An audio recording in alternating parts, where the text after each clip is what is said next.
Must we have that window open, Gregson? Oh, shut it if you want to. Chief will be in enough of a temper without having a ruddy blast down the back of his neck.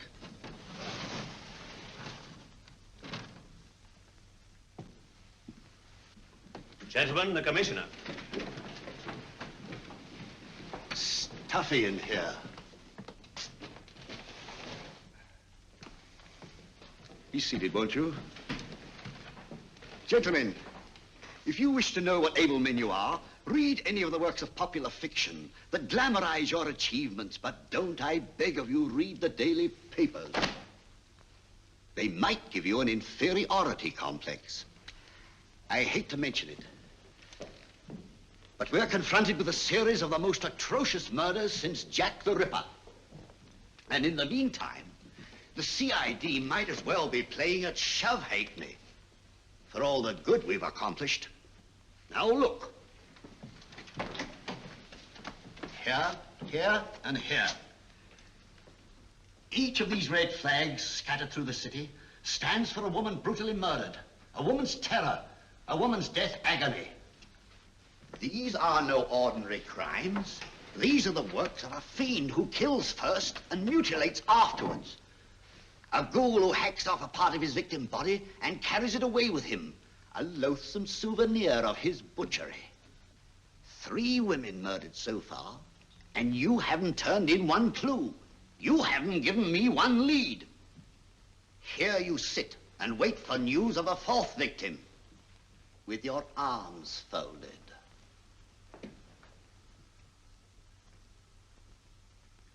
Well, we hadn't long to wait. It was down Lambeth Way where a young woman was hurrying home late last night. She saw something and stopped. It was a constable. He spoke to her and he walked along with her, just in case. He saw her go down the stairway to the basement lodging where she lived. We can only surmise what happened after that.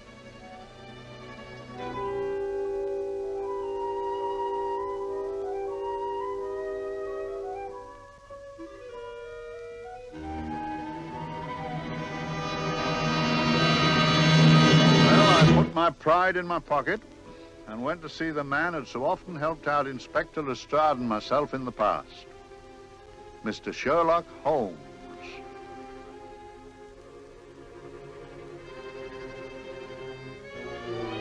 If ever a man needed help, I did.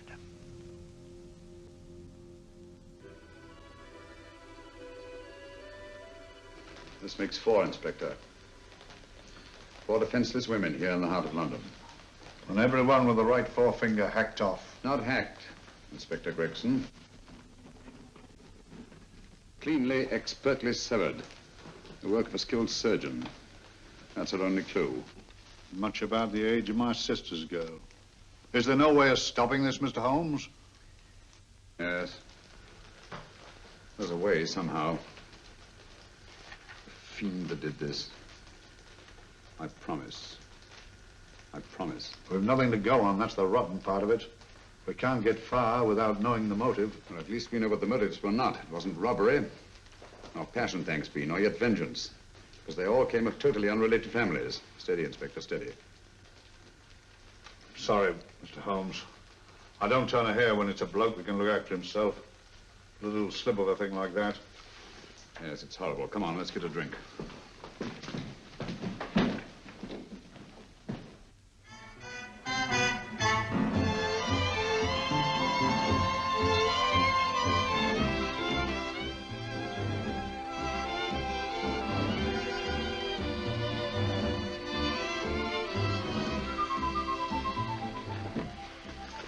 Good evening, Mr. Holmes. Good evening, Vincent. Whiskey and soda, please, and a double for my friend here, Inspector Gregson.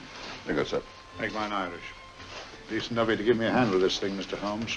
Always a pleasure to be of help to Scotland Yard, Inspector. Little out of my line, looking for a maniac who murders just for the fun of it. Or perhaps just to get a human finger. In all 4 cases, the murderer risked capture by stopping to secure a finger. Well, what for? Who knows? He's just a madman. Perhaps there's method in his madness. If we could just trace those missing fingers. If we could just drain the English Channel, we might find a penny. Huh? Oh, thank you. You may keep those, Mr. Holmes. Thank you.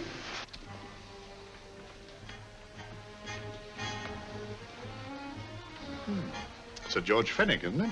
Yes. Is that his daughter with him? Don't be so naive, Inspector.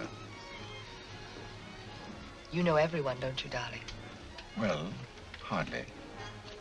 A week ago, I didn't know you. A week. How fast it's gone.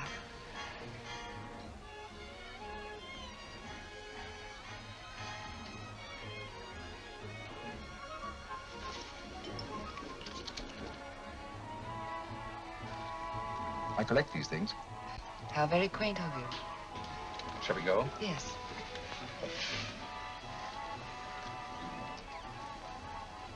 What are you looking at, Mr. Holmes? Looking at a very handsome woman.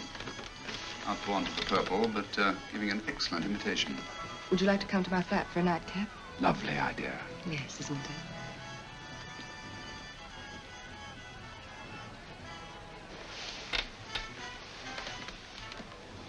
Wonder where she's taking Sir George Fenwick. Don't be so naive, Mr. Holmes.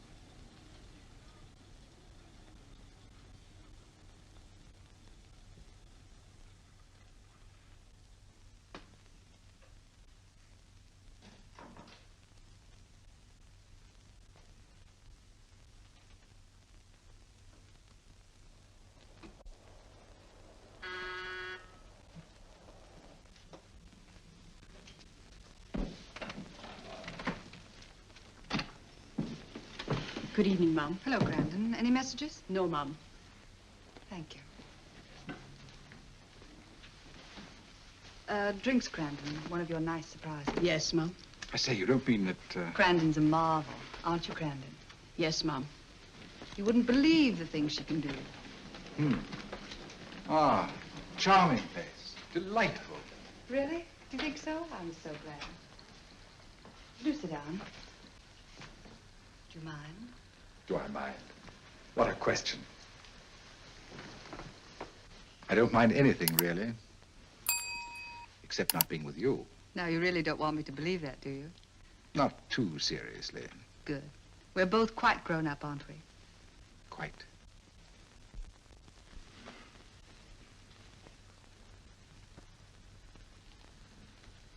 You're a treasure, Grandon.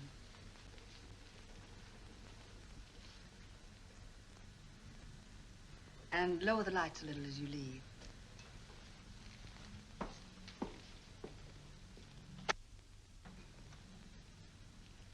I prefer a more flattering light.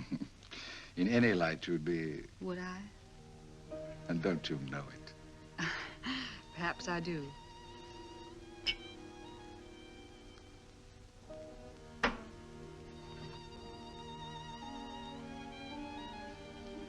Oh, that priceless woman. You wouldn't believe it, but she's absurdly romantic. She loves dreamy music, and she thinks that we... But we do, don't we? Do we? Well, it's rather soothing, restful. Yes.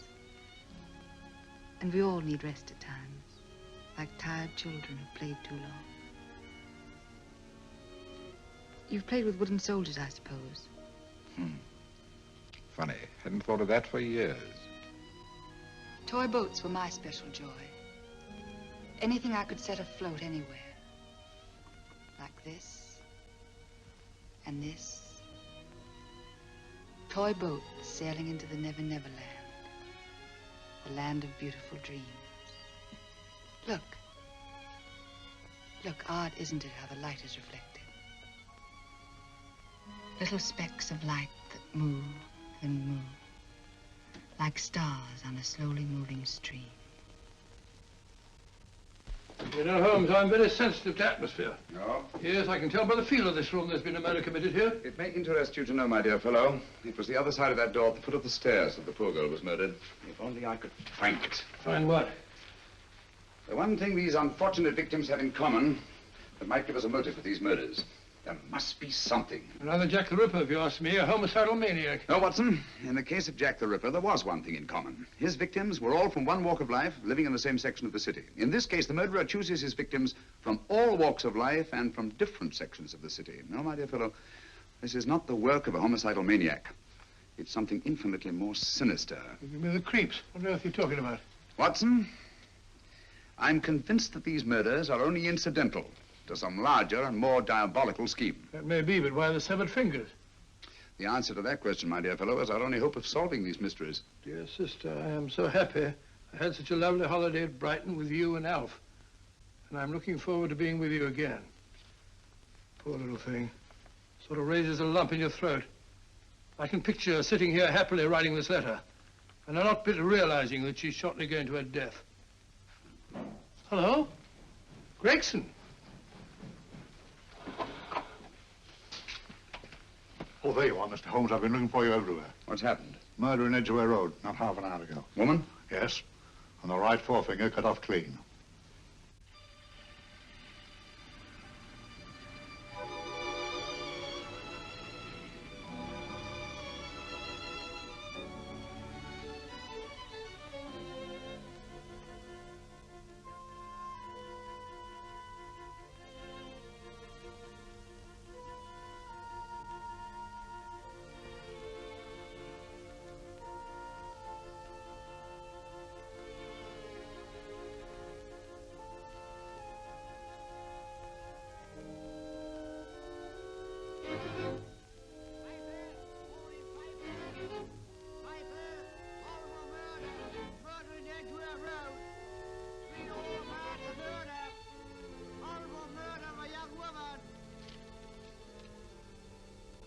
Piper! Horrible murder, Piper! All about the murder! Morning, Piper! All about the murder! Piper! Horrible murder! Another young woman found murdered, Piper, sir! Horrible murder, Piper! Piper! Read all about it! Get your Piper! Murder in Edgware Road! Horrible finger murder. Shocking murder. Murder in Edgware Road. Horrible murder of a young woman. Read all about the murder.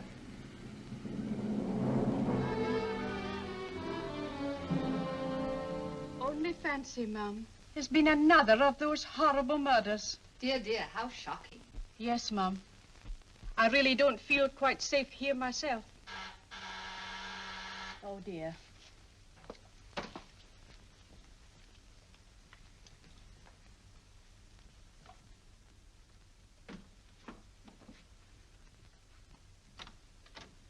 Why, Sir George! I must see Miss Marlowe at once. I don't know if she... I must see her. Where is she? Lydia. Why, Sir George, what is it? What happened? I don't know. You'll have to help me. You've got to help me. But I don't understand. Listen, I woke up a few minutes ago in a cheap boarding house off Edgware Road. I don't know how I came there. I don't know when. The last thing I remember is being here with you. Calm yourself, Sir George. When did I leave here? Well, it was about, It was 10:45, Mum. Precisely. You seemed, forgive me, just a little distressed. Detached, not interested. I thought I'd said something to offend you. I don't remember.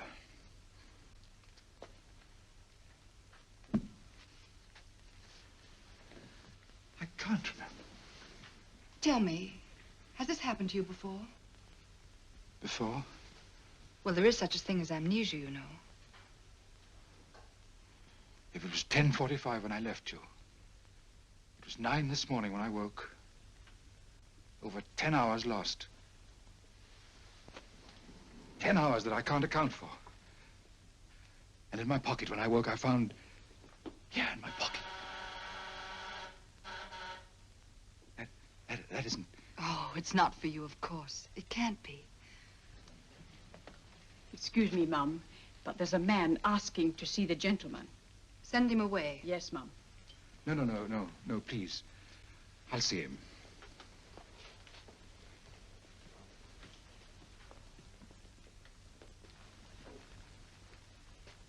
Well? Delightful room. Not much like the place you woke up in this morning. You followed me here? Yes. Are you a detective? Oh, no. Quite the contrary. Don't be afraid, Sir George. You know my name? Oh, yes. A very old and highly honored name. And being the bearer of such a name, and also a very wealthy man, I thought you might care to possess yourself of this trifle. Rather than let it fall into the hands of the police. It is yours, if I'm not mistaken. The initials, GF. Where did you get this? It came out of your pocket. I saw it fall, but you never noticed. You were very busy, bending over something with a knife. Then you put something in your pocket.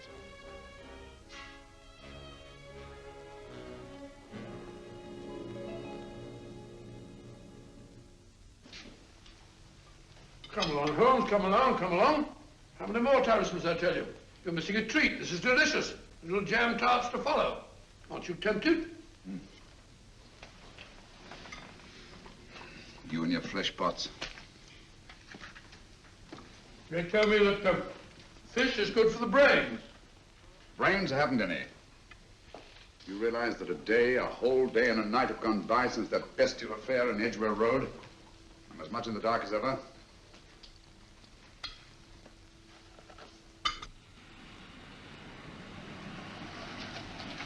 Hello, here comes a client, unless I'm very much mistaken.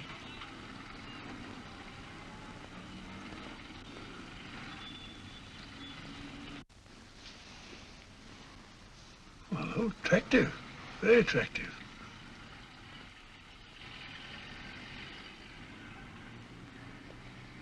Obviously, she left home under the stress of some very great emotion. How do you know that? She isn't wearing any gloves. A startling omission in a young lady of fashion. No, she didn't put her coat on. Open car, too.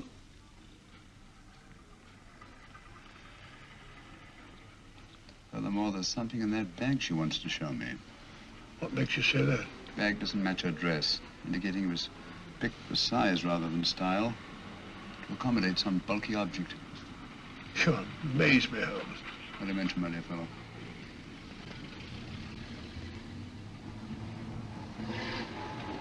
Well, that's interesting. What is? A cab, turning at the empty house. I wonder why he followed her here. Oh, wouldn't you? Quite possibly with glasses.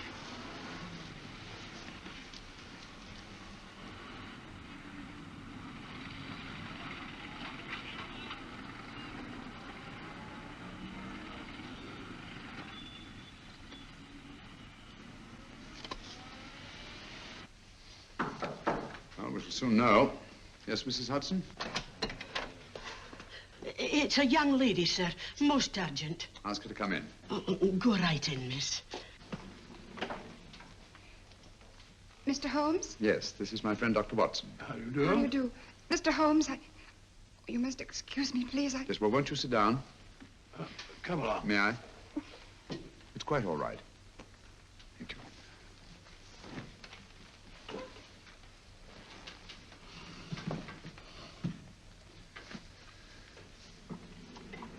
Now, try to control yourself, Miss Fenwick. You're with friends. You know my name? No magic, I assure you. I've often seen your picture. You're the daughter of Sir George Fenwick, aren't you? Yes.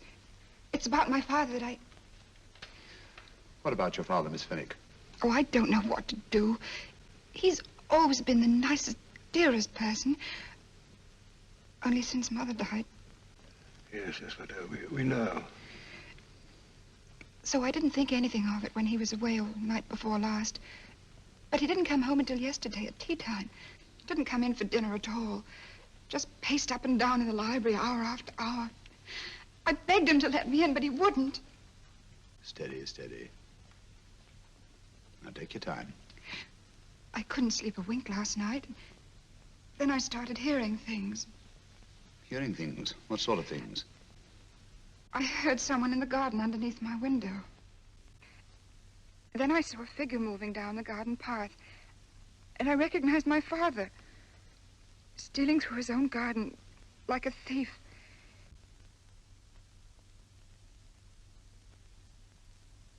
He had a spade in his hand. And he stopped by the greenhouse where he started to dig. This morning, at daybreak, I stole out into the garden and found this.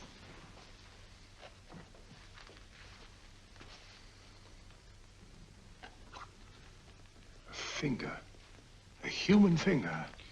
Ring up Scotland Yard, will you, Watson? Ask them to get hold of Inspector Gregson and tell him to meet us at once at George Finnick's house, Kingston. Operator, get me Scotland Yard quick. Where's my father, Norris? He's still in the library, miss. Thank you. We'll see him right away. Will you come with me, please? Thank you. I got your message, Mr. Holmes. Yes, indeed. Dad, may I come in? Dad. It's funny. He doesn't answer. You mind? Please do. Thank you. Watson, quick. Oh, Come along, no, my dear. no, no. Take charge of Miss Finnick, please. Sorry, sir. Now, miss, please. Please come along with me.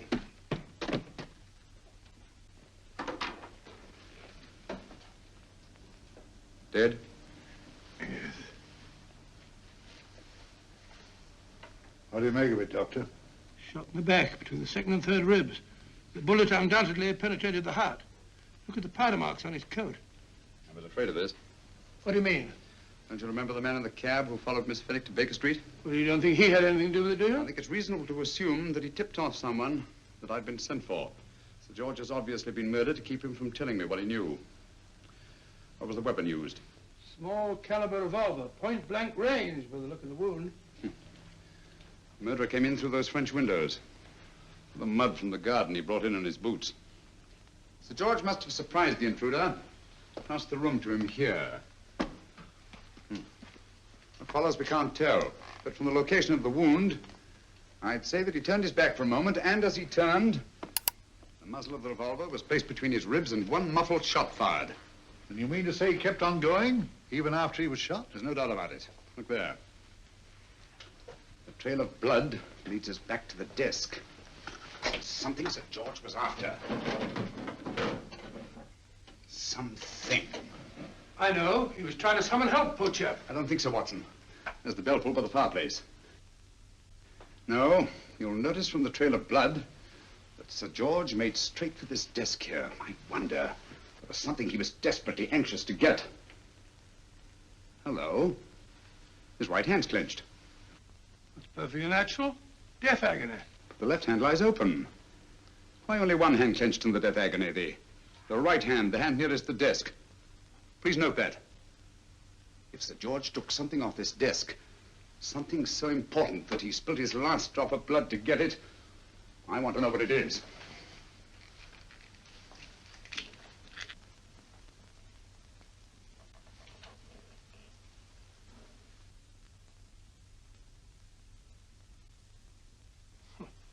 Nothing but an ordinary match folder.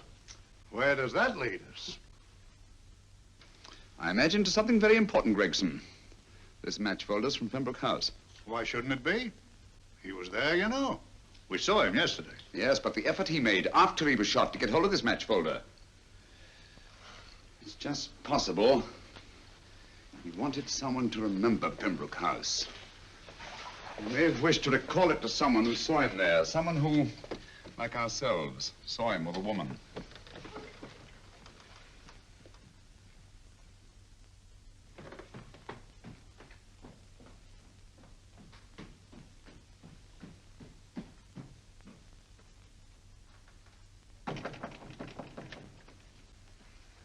Come in. Oh, Dr. Watson, this came by hand for Mr. Holmes not 10 minutes ago. Thank you, Mrs. Hudson. That would be the report from Mr. George's bank. Report from Sir George. Oh, really? Don't you remember his daughter told us that he'd just closed his account? Had it looked into at once.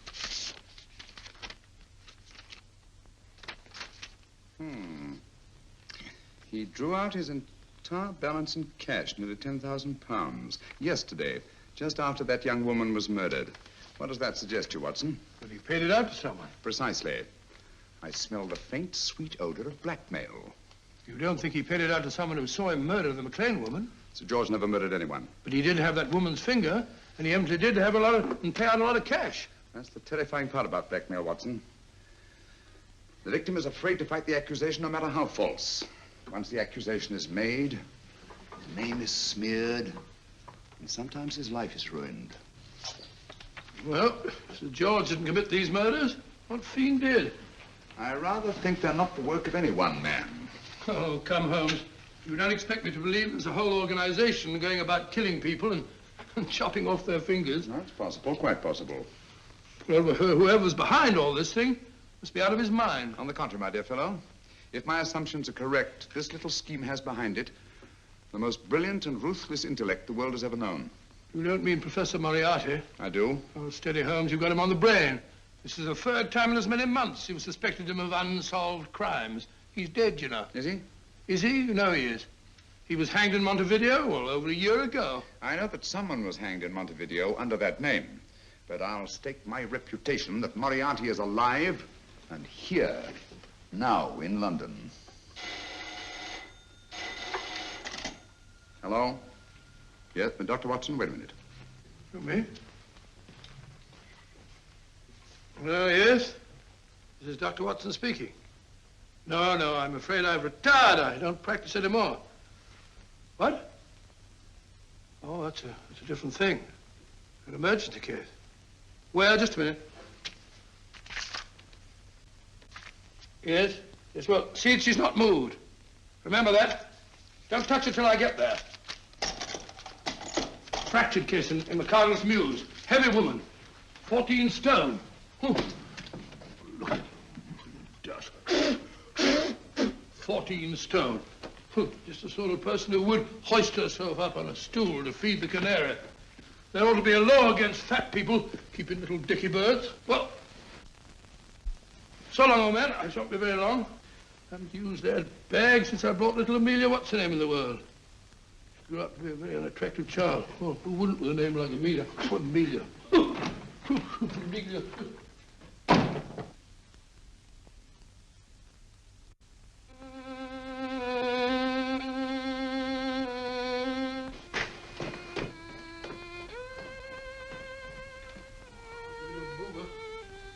People so stupid about accidents.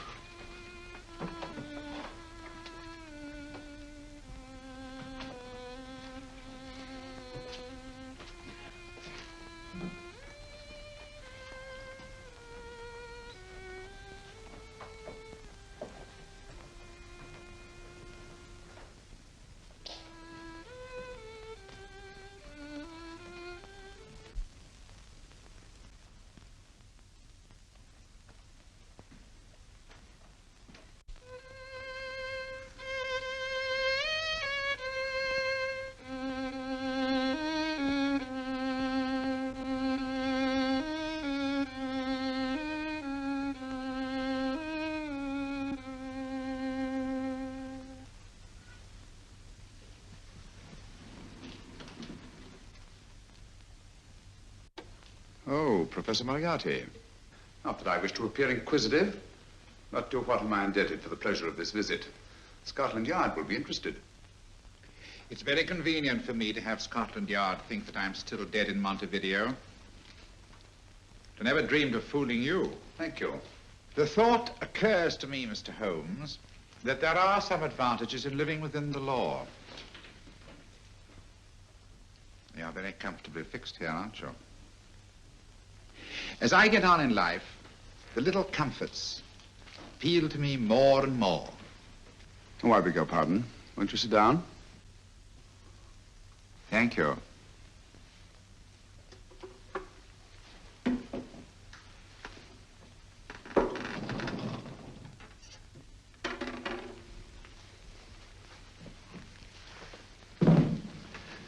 And now, Professor Moriarty, what can I do for you? Everything that I have to say to you has already crossed your mind. And my answer has no doubt crossed yours. That's final? What do you think? I shall not rest until you are hanged for the finger murders. You've no proof, you know. No, not a shred. But I have you. I could turn you over to the police here and now. You could. But if you did, you'd never see Dr. Watson again. Oh, the telephone call. Quite. I rather assumed you had taken some such precaution. Or I should have snatched up a revolver and indulged in a fit of heroics when you came in. Very smart, aren't you? Not smart enough. Or I should have anticipated you. But if any harm comes to Dr. Watson, I shall seek you out. I shall not rest until I find you, and when I do... No harm will come to Dr. Watson this time. But I can't answer for the future. Mr. Holmes, I should strongly advise you to drop this case. Don't be silly. Think it over. We've had many encounters in the past. You hope to place me on the gallows. I tell you, I shall never stand up on the gallows. But if you are instrumental in any way in bringing about my destruction, you will not be alive to enjoy your satisfaction. And we shall walk together through the gates of eternity, hand in hand. What a charming picture that would make. Yes, wouldn't it? You know, I really think it might be worth it.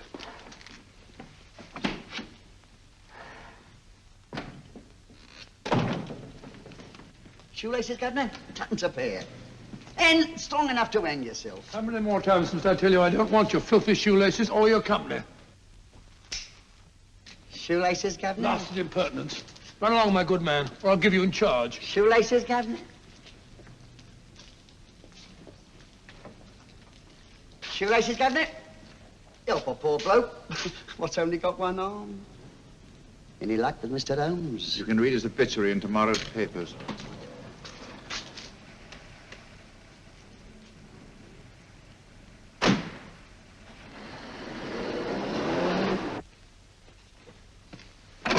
Oh, there you are, Watson. Come in. I was, just going out to look for you. Look for me what for? Suppose you don't think I know my way about. Well, you're right, I don't. Blast all practical jokers anyhow. Know where I've been? On a wild goose chase. Exactly. There's no such number in McCardle's Muse. Some fool's idea of a joke. Did you see anyone? No, nobody especially. Only a whining old idiot selling bootlaces. Persistent beggar, wasn't he? Stuck to you like grim death. Huh? How do you know? And finally left you for someone who looked like Philip Pickings. Someone, my dear Watson, was Professor Moriarty himself. What? He's just called on me. Moriarty here and you let him go? But you must be out of your mind. Why? Well, he bluffed me into believing that he was holding a friend of mine as hostage. Friend of yours who? Oh, nobody very important, just a fat, lazy fellow. Medical man, I believe. Medical man? Do I know him? Yes, I think you do. A fellow by the name of Watson. Watson, never heard. Who, me? I'm afraid so, old fellow. Your street hawker's job was to do away with you in a certain contingency. And you let Moriarty go? Because of me? I had no choice. I can't afford to lose you, old fellow. Well, it's very decent of the old chap, I must say, but... I wish you'd nabbed him. We shall, never fear. I know the motive for the finger murders. All I have to find out now is the method used with the blackmail victims. Method? Yes. How does Moriarty get them to the scene of the crime? How does he plant those severed fingers on them? And how does he scare them into believing that they may have committed those atrocious murders themselves? Curious.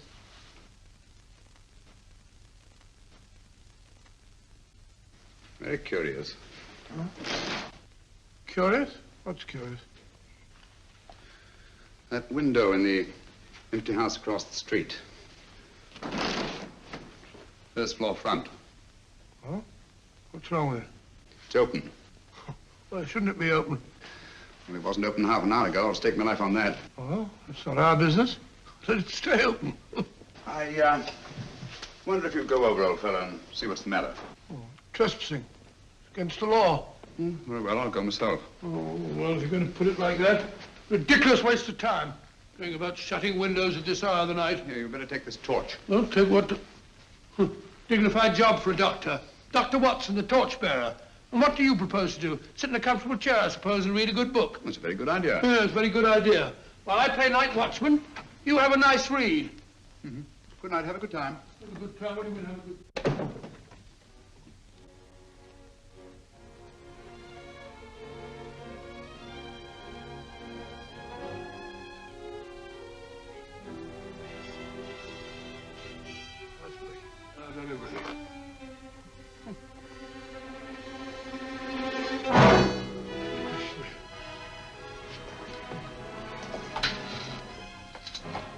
What's this for?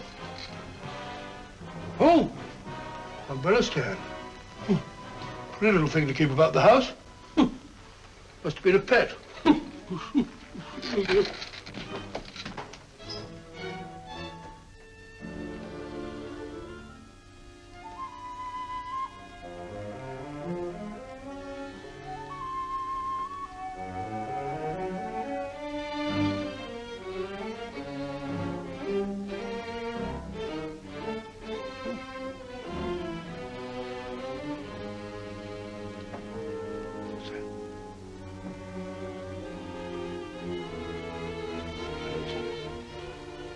Rat robber. This was oh.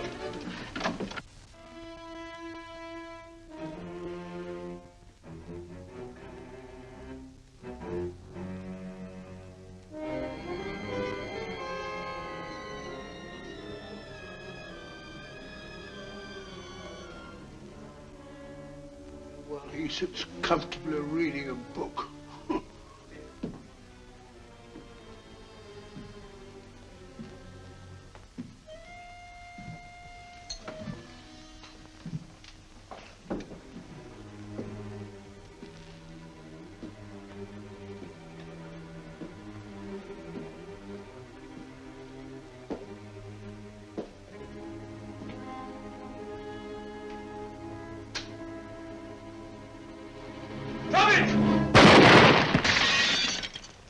He killed Holmes! He killed Sherlock! Watson. You? But I saw him shoot you a second ago. Not me, my dear fellow. Merely the bust of Julius Caesar. Incidentally, you may have noticed that all through the ages, prominent men have prominent noses. Oh, I'm afraid we're in for terrible trouble again with Mrs. Hudson. Windows smashed, plaster all over the floor. Get up, you.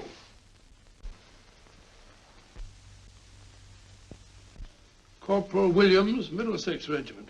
Discharged from the army as physically unfit. Papers seem in order.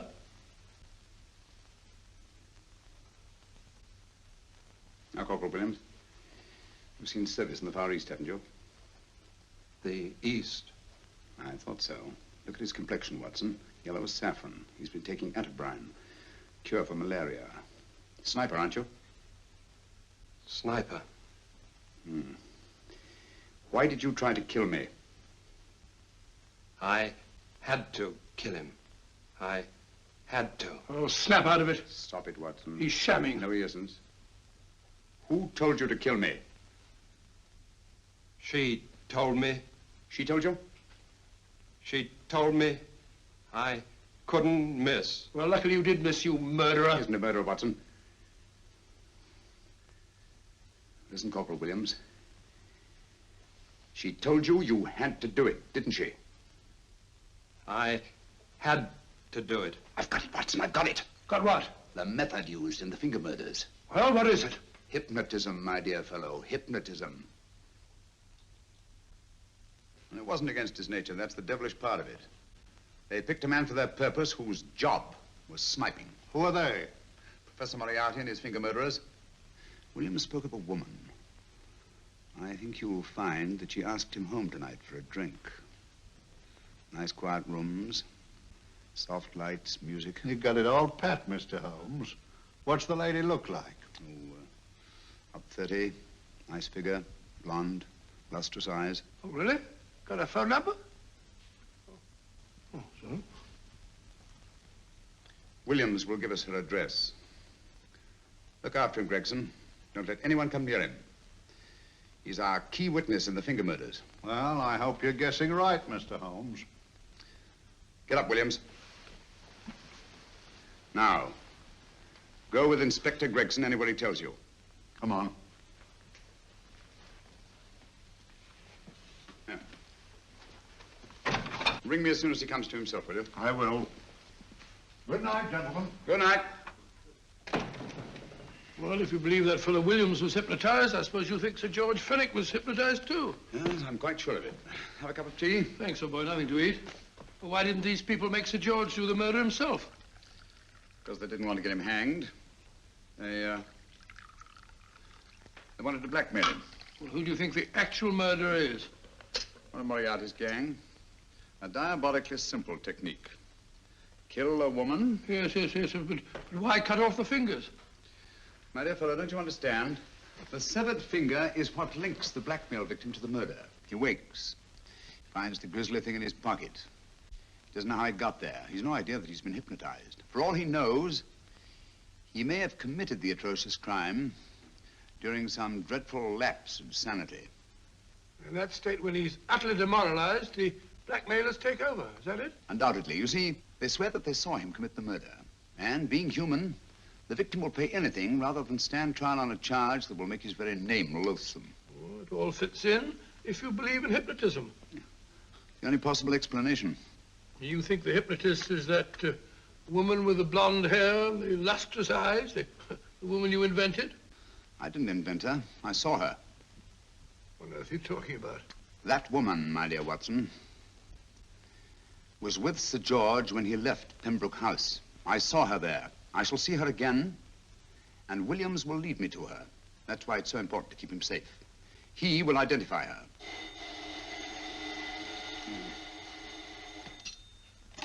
Hello? Yes? Inspector Gregson? What? Well, get every constable in the district. Yes, I'll be over at once. What's happened, Holmes? Williams is missing. Great Scott! Come on.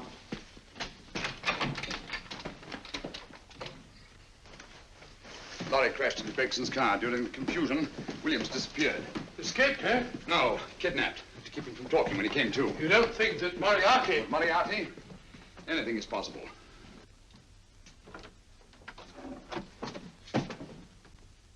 Williams! Dead. You see, anything is possible.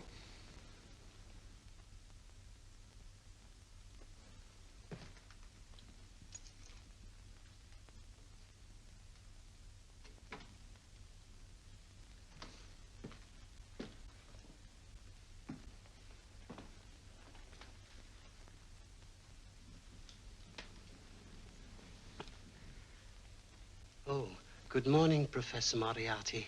You startled me. I'm dressing another dolly, a dear little nurse. Is there anything wrong with your finger? Just a splinter. Nasty thing, splinters. Most trying. One can't be too careful, but I'll get it out for you. I have the very instrument to help you. Sharp enough to split a hair. Put those tools away until they're needed. But they're not tools, sir. They're instruments. Put them away. Is Lydia in?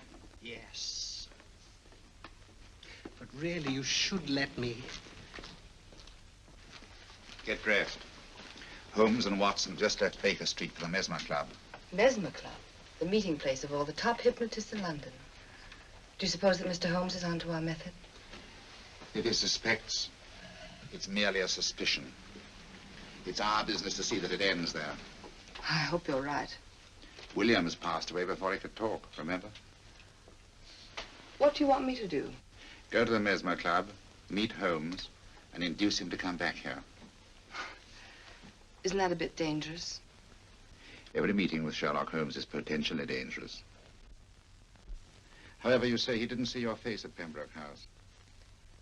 And How would you suggest I get Mr. Holmes to accompany me here? Kidnap him? Oh, no. Holmes has one weakness, his insatiable curiosity. If you can arouse that, you can lead him anywhere. It's up to you to take advantage of any opportunity that may arise. This way, please, gentlemen. I'll tell Dr. Onslow that you're here. Thank you. And this is the Mesmer Club. If you ask me, hypnotism is a lot of mumbo-jumbo. Oh, come now, Watson. As a medical man, you must admit that hypnotism has its place in modern science. That may be, but 90% of hypnotists are crooks of the worst kind. Nothing more than a lot of charlatans exploiting weak-willed morons. Ah, Dr. Onslow, I believe. Happy to meet you, Mr. Holmes. Your brother Mycroft suggested I might be of help to you. He's a valued member of our little group of charlatans and crooks. Oh, beg your pardon, sir. I didn't know you were listening. Behind the curtain. My friend, Dr. Watson. Oh, delighted. How do you do? I wonder now. You see, we're in the midst of a little experimental session at this very moment. If you'd care to join us. Oh, certainly, certainly. That'd be very instructive. Oh, well, will you follow me? Thank you. Why should I know that behind the blasted curtain? In treating his patients. But today, the therapeutic value of hypnotism, as we now call it, is conceded by innumerable physicians. Especially is it of value in surgical cases where the administration of local or of general anesthetic is inadvisable. Inadvisable poppycock. Oh, sorry. For the sake of latecomers, I may say that I have placed this subject under profound hypnosis. In this condition, he can feel no pain, even under applications which normally would be excruciating. Excruciating? You excuse me, please. Carter, you are having a peaceful sleep. You feel nothing. Your arms and your hands are without sensation. Mowbray, the long needle.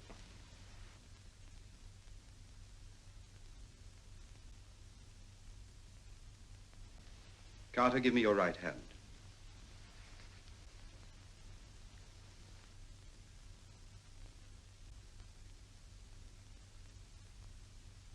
As you observe, the needle has been thrust completely through the subject's hand. No feeling, no pain. This lack of feeling is the one infallible test of profound hypnosis. Nonsense. Fellow's full of drugs. Oh, isn't he? Definitely not, Doctor.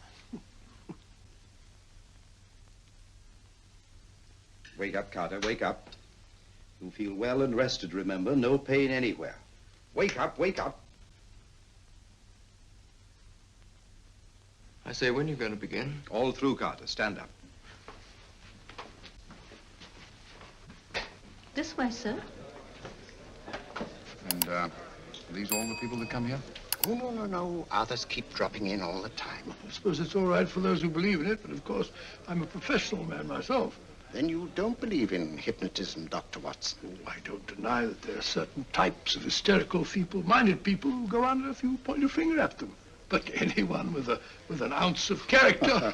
How right you are. You see right through our little artifices, don't you, Doctor? Right through, my dear sir. Right through. Quite so. But with the feeble-minded, as you say... excuse us, Mr. Holmes. Certainly.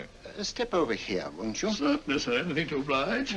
Let me show you how easily we charlatans take advantage of them. Now, sit down, Doctor. Now, we set a thing like this in motion. It's wonderful, the attraction on the feeble-minded, of course. The continuous motion, if they just let themselves follow it. Of course, you could stare at it till doomsday, Dr. Watson, with no effect at all. Still, it might make you a little drowsy, like the white ribbon of road at night when you're driving. The rhythm is smooth, unbroken, and the road goes on and on, round and round, always the same, winding and winding. And you're drowsy, you're tired. Let the road come into you, as it were. The long road, the smooth road. The road to sleep. Sleep.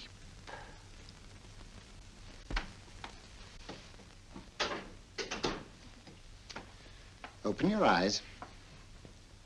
Stand up. Turn around.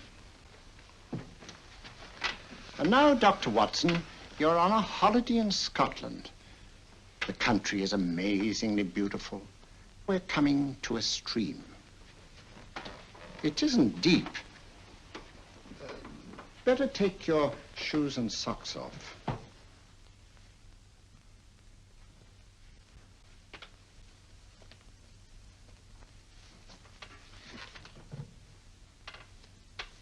Roll up your trouser.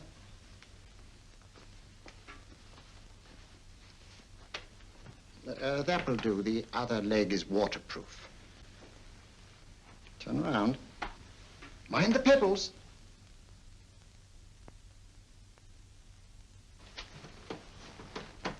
Sit down.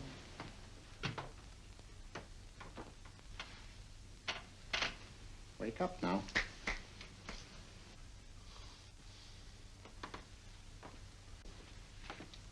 I see. What I tell you, it didn't work with me. Why, nobody with an ounce of character.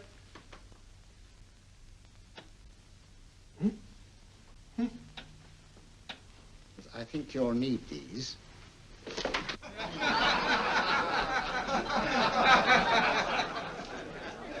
Nothing to laugh at. Watson, she's here. Oh, woman you're looking for? Yes, I'm going to meet her. Perhaps I can induce her to take me to Moriarty. Do you think it's wise, Holmes? May not be wise, but it's essential. After all, I've held me on with Moriarty in the past. But isn't it dangerous? She might be a hypnotist. If my will isn't stronger than hers, I deserve to be hypnotized. I feel I must protest, Dr. Onslow. I was told this was a gathering of serious students of a great science, and I find myself in a company of buffoons. Oh, my dear madam. Elliot's and Esdale Braid. Were those men martyrs for the truth, that you may laugh over your childish, cruel tricks? I must say I'm in complete agreement with you, madam. This was most unnecessary performance, Dr. Onslow. Beg your pardon, sir. My name is Holmes, Sherlock Holmes. At your service, madam. Thank you, Mr. Holmes. I'm afraid I've created a rather embarrassing situation. But you see, I'm interested in the serious study of hypnotism. So am I, too. Perhaps we have something in common, Mr. Holmes. Perhaps we have. Would you join me for a cocktail at Pembroke House? I should be delighted. Good.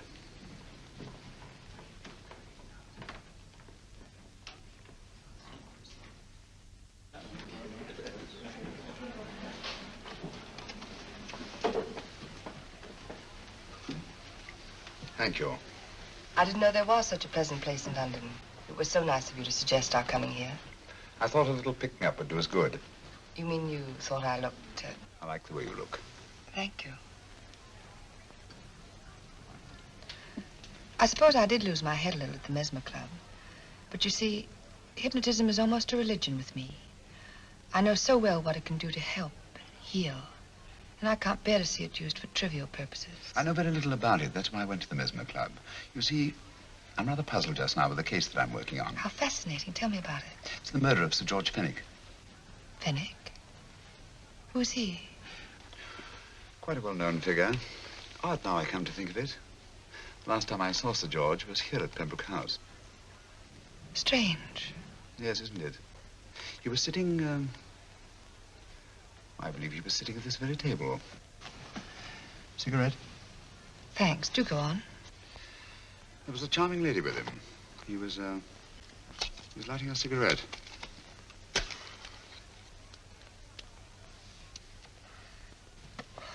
Charming. Did you see her face? No worse luck. Merely her back. How unenterprising of you. Yes, wasn't it? Afraid I'm getting a little older. I shouldn't say so. That's nice of you. Still, the first time in my life, I've got hold of a case that's beyond me.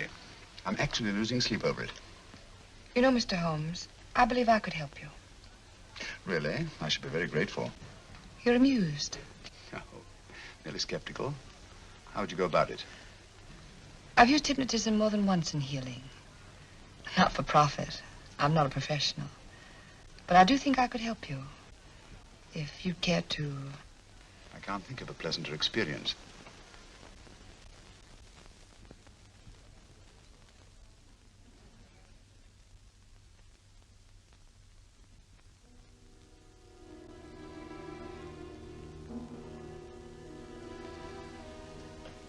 lights, music, is that all there is to it? You must relax, Mr. Holmes. I'm afraid you're a rather difficult subject. So I thought perhaps a little help. Materia medica might be advisable. Drugs?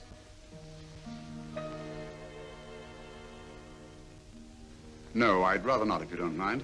As a matter of fact, I'd rather not myself. But Schrenk-Notzing, he practiced in Munich, you know. Believed it the best means for difficult subjects. Do you mind? Well, as a matter of fact, I don't approve of sedatives. Just as you wish. We don't have to go on with this at all, you know. Wait a minute. Wait a minute. All right. I'll take a chance. It's really quite harmless. What is it? Cannabis japonica, an oriental soporific. You'll need water.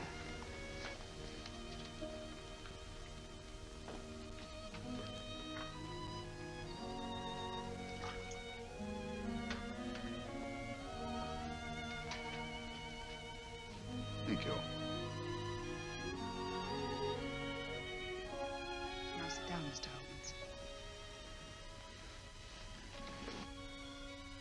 Holmes. You'll feel yourself growing drowsy. Don't fight it. Give in to it. Because you do want to sleep, you know. Just fix your eyes on this one white flower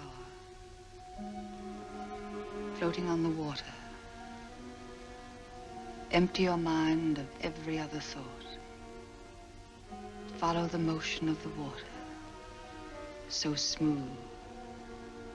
Not a ripple. Waters of forgetfulness. Steady. Deep. Strong.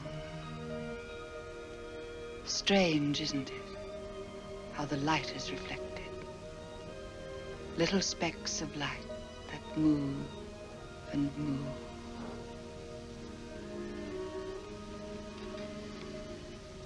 It's restful here. It's peaceful. It's friendly.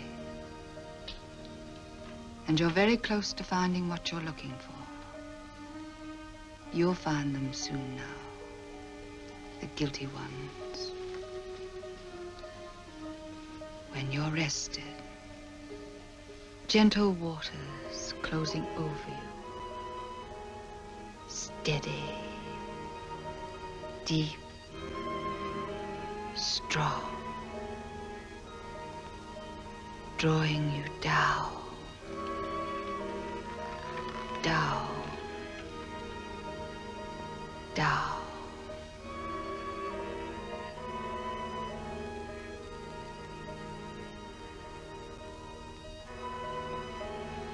Sleep. Sleep. Sleep.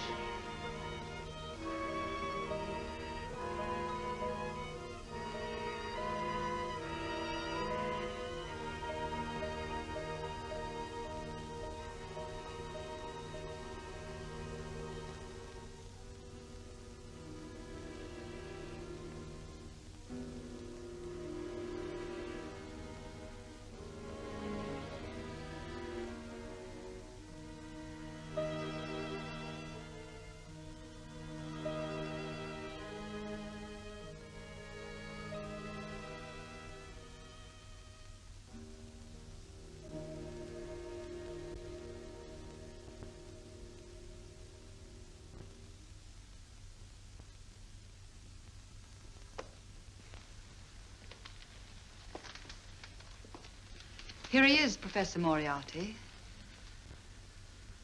Stand up, Mr. Holmes.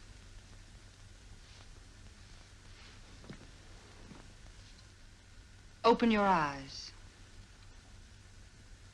Face this way. Are you satisfied? We are dealing with a clever man. He may be shamming. There's just one infallible test for profound hypnosis. You ready, Dr. Simnel?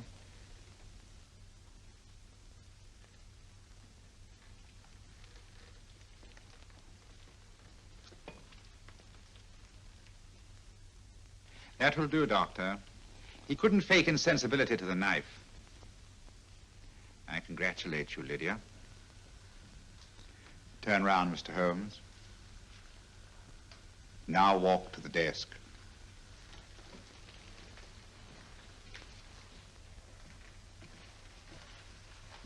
Sit down. Take that pen and write what I tell you to write. I have at last found a case which I cannot solve.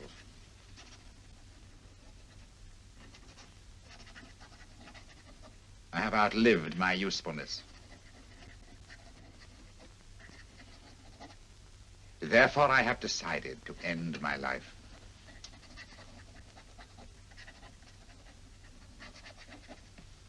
Sign your name. Now blot it.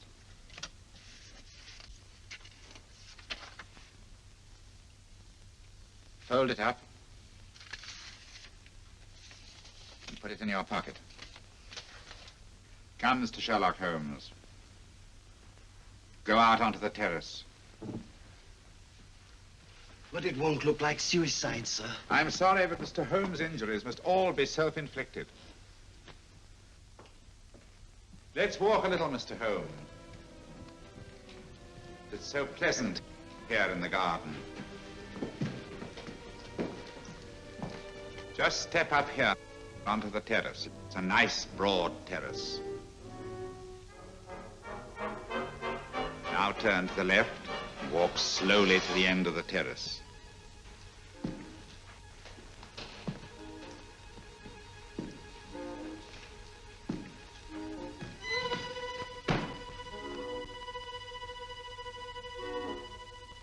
Don't stop. You must walk to the end, you know.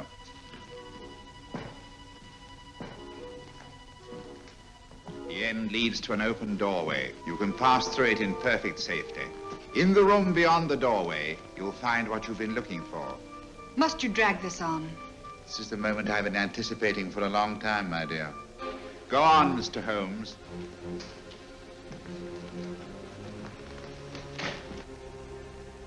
Through the open doorway, you will find the man responsible for the finger murders and the death of Sir George Fenwick. Professor Moriarty. Holmes! Stand still. What a beautiful view, Watson. I'm quite enjoying it. No, you're not. You're hypnotized. You're under a spell. Stand still. Don't move. Steady, Holmes. Steady does it. Stand perfectly still where you are. Nonsense, Watson. You don't know what you're doing. Of course I know what I'm doing. You mean you're not hypnotized? Certainly not. Then get off the wall, you idiot. Oh, look out! Holmes! Dear fellow. What were you doing out there? Holding the fort until you arrived. What kept you? Well, I ran into a spot of trouble on my way to Scotland Yard.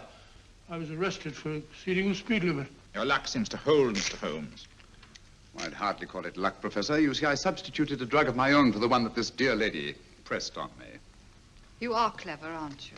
A drug that, although it leaves the subject conscious, renders him quite insensitive to pain. That accounted for my lack of reaction to Dr. Simnel's knife. Well, Gregson, quite an impressive haul. Even Inspector Lestrade himself couldn't have done any better. Thanks, Mr. Holmes. Take him away. All right, put her in the van. I was right, Mr. Holmes. You are a difficult subject. Thank you. And now, Professor, our score is settled. Au revoir until I see you on the gallows. The rope has not been made that'll go around my neck. Come on.